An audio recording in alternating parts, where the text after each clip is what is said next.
자녀를 키우는 분들은 정말 공감하실 얘기입니다. 실종 아동 찾기 여기 모임의 대표님 모셨습니다. 어서 오시죠. 모임을 만들게 된 계기라든지 좀 현재 실종 아동 얼마나 되는지 좀 현황을 좀 말씀해 주시죠. 저 영광이는 2003년도에 잃어버렸고요.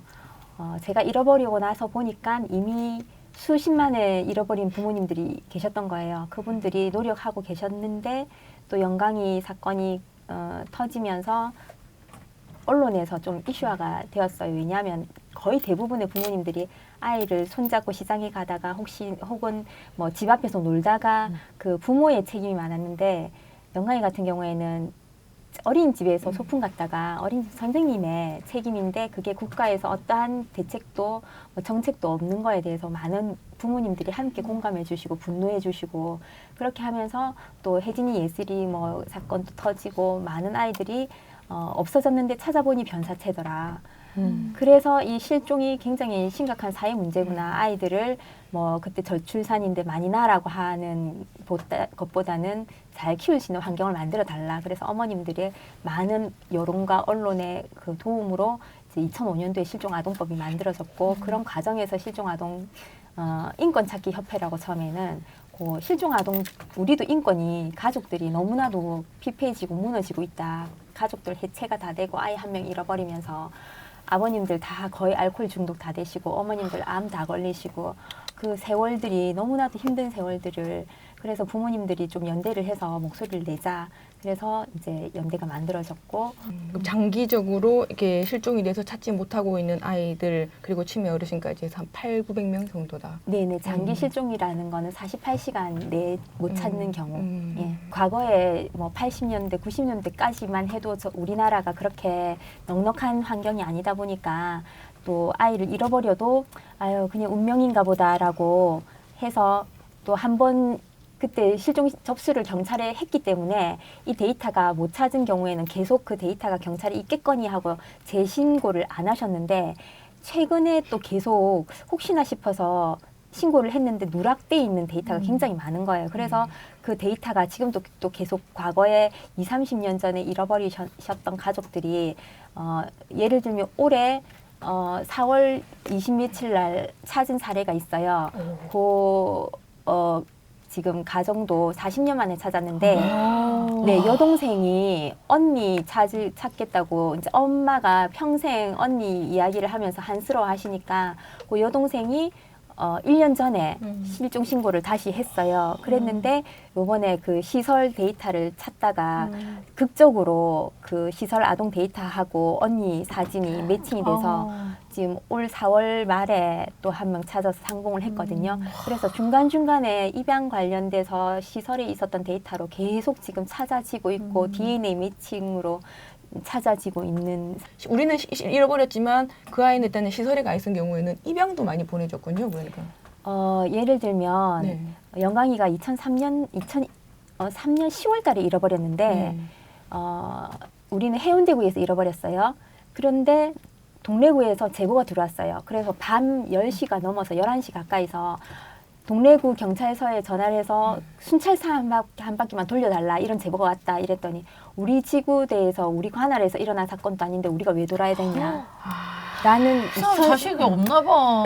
그러니까 기새끼면 그래 하겠어요 진짜. 그러니까 상황이 2003년 10월 달에도 그 정도였어요. 우리나라 수준이. 그래서 아침에 아이가 울면서 만약 길을 잃어서 파출소에 왔다. 근데 3교대세요. 오후에 그 새로 오신 분이 우는 애가 파출소에 있으면 쟤 누구야? 그러니까 오전부터 울고 있었어요. 아 그냥 시설에 보내.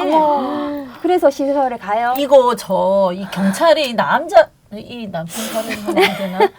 조금 모성을 갖고 있는 여성 경찰들이 계셨으면 좀 더 빨리 개선되지 않았을까 이런 생각은 저 혼자만의 생각인가요? 그래서 2005년도에 법을 만들고 나서 많은 이제 일선에 계시는 경찰분들이 아이를 찾아줘야 되는 거구나라는 걸 깨닫게 되신 거죠. 그때서요. 2000년도에 들었어요. 네. 시스템이 정비된 게 참 다행인 것 같아요. 이렇게 개개인이 해결할 수 없는 부분들이 너무 많으니까. 그래서 요새 실종 아동들 8세 미만도 없어지고. 그 지문 등록하잖아요, 애들. 네. 그게 그럼 엄청난 효과가 있나요? 네, 그 보통 아무래도? 지금까지는 뭐 거의 예를 들면 80시간 만에 찾을 수 있는 걸 지금 1시간 만에 찾는다는 그 데이터가 있거든요. 그만큼 빠른 시간 내에 지금 예를 들면 영광이 같은 경우에도 그때 해운대에서 구해 잃어버렸는데 이제 동래구에서 발견된도 그 아이가 실종 아동인 것조차도 모르시는 거예요.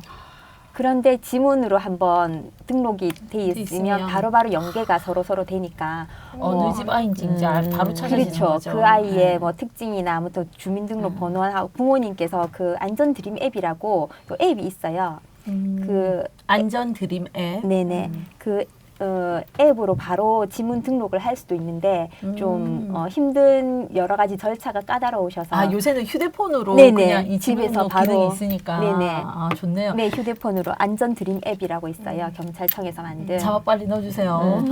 제가 저희 애들이 이제 12살 아니 지금 14살 12살이니까 한 8년 전에 경찰서에 영도 경찰서에 그 등록을 하러 갔어요.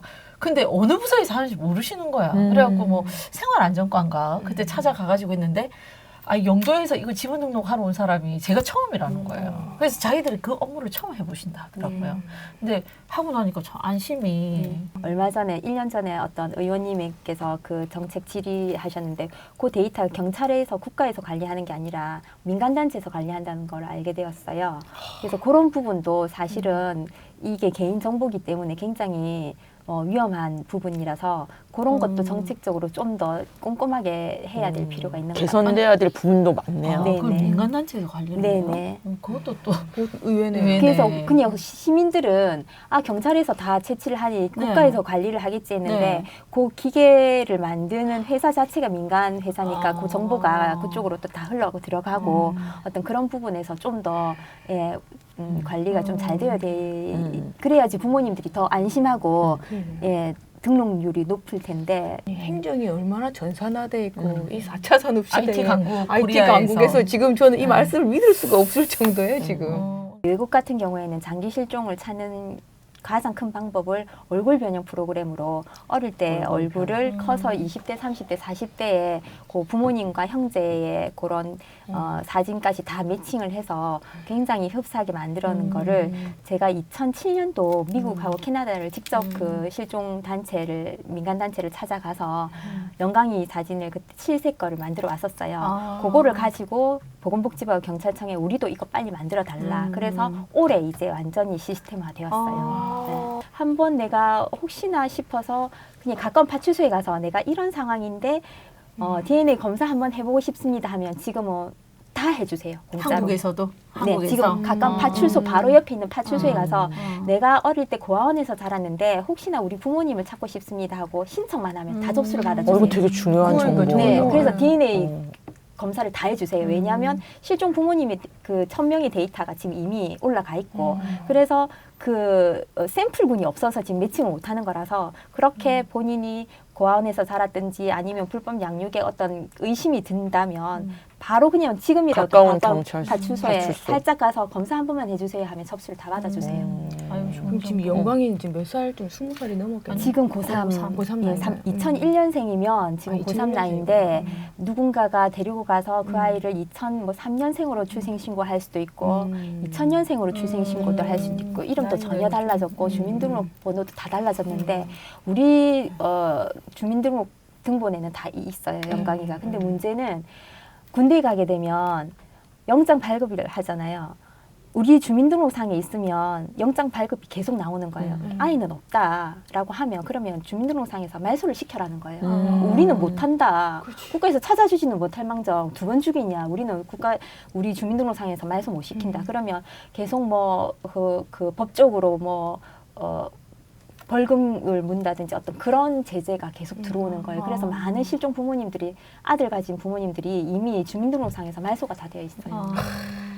그런 것도 좀 그런 개선해 것도 주세요. 개선 좀 해주세요, 정말. 방법 없나? 예외라는 건 항상 있잖아요. 예외 조치. 그럼 중요한 게 앞으로 어떤 점들이 개선돼야 되는지에 대해서. 실종 아동법을 실종자법으로 지금 가져가려고 하는데 저희가 원하는 건 실종자법은 실종자에 맞는 법을 만드시고 실종 아동법은 거의 본인 스스로 자기가 몸을 지켜낼 수 없기 때문에 특별법 차원에서 실종 아동법을 만든 건데 이거는 이거대로 또 고유한 어떤 그렇죠. 특성이 있는데 그건 그거대로 지켜주셨으면 좋겠는데 어떤 의원님께서 이거를 다 통폐합해서 실종자법으로 다 가져가려고 하는 부분이 있어요. 근데 실종자법으로 가져가면 이게 지금은 보건복지부 법으로 되어 있는데 행자부 법으로 그럼 가져가면 또 안 되겠다. 그 영장 발급해야 되고 굉장히 더 까다로워진다는 거예요. 아이를 신속하게 찾아야 되는데 그런 여러 가지 그다음에 경찰에서도 이제 그런 수사 권한이나 DNA가 너무 강해지는 거예요. 어른들까지 다 포함되면 이건 어린이기 때문에 특별히 이제 그런 권한을 강력하게 누가 봐도 너무 권한이 신속하게. 신속하고 강력하게 누가 봐도 이거는 너무 그 인권 침해의 소지가 굉장히 많아요. 그럼에도 불구하고 아동이었기 때문에 통과시켜 주신 건데 그거를 성인으로 가져가 버리면 성인들의 여러 가지 인권 침해, DNA, 뭐 위치 추적 뭐 다 노출되는 거예요. 실종이라고 접수만 되면 그러면 본인이 원치 않는 왜 가출 같은 경우도 있잖아요. 뭐 가정 폭력이나 부부 싸움이나 이런 것 때문에 원치 않게 가출 아닌 그렇게 갈 수밖에 없는 피신 상황. 같은 피신 거에 같은 경우에도 다 그것도 노출되고요. 안 되는 거예요. 그러니까요. 좀 더 그 공청회나 이런 충분한 토론을 거쳐야 되는데 저희 실종 아동법을 고스란히 지금 가져가려고 해서 그 부분이 좀 저희는 좀 문제가 있다고 보고 가장 중요한 건 장기 실종 아동들 20년, 30년, 40년 된 이 장기 실종 아동들을 이제 왜 아동이라고 하냐면 그때 아이 때 잃어버렸으니까 지금은 성인이 됐을지라도 그때 아이 때 잃어버린 그 가정들의 그 피폐한 삶을 3, 40년 돼서 지금 거의 7, 80대가 되셨어요 어르신들이. 근데 내 눈에 흙 들어가기 전에 잃어버린 자식 한번 보고 죽고 싶다. 그러니까 살았는지 죽었는지만 알고 예, 해결하고 싶다라는 그것 때문에 지금 장기 실종 부모님들이 계속 또 뭐 해외 입양 관련해서 국내 입양 관련해서 아니면 불법 양육이나 인신매매나 뭔가 이런 것들을 계속 좀 더 찾아달라고 요구를 하고 있어서 장기 실종만 이제 데이터만 줄게 되면 많이 그래서 저희는 실종 아동 지킴 연대가 사라졌으면 좋겠어요 이 단체가. 그렇죠. 다 찾아서 네, 다 찾아서. 이 단체가 없어지는 게 역사 사람들이 속으로. 그렇죠. 행복한 일이죠. 네, 네. 그게 목표입니다. 정말 아까 말씀하신 대로 파출소 가서 아주 편안하게 가까운 거리에서 DNA 검사를 받을 수 있다니까 또 그런 계기로 찾을 수도 있는 거잖아요. 많은 분들이 그걸 아셔가지고 그렇게 됐으면 좋겠습니다. 영광아 파출소 가서 파출소. DNA 검사하자. 그래요. 예, 감사드립니다. 감사합니다.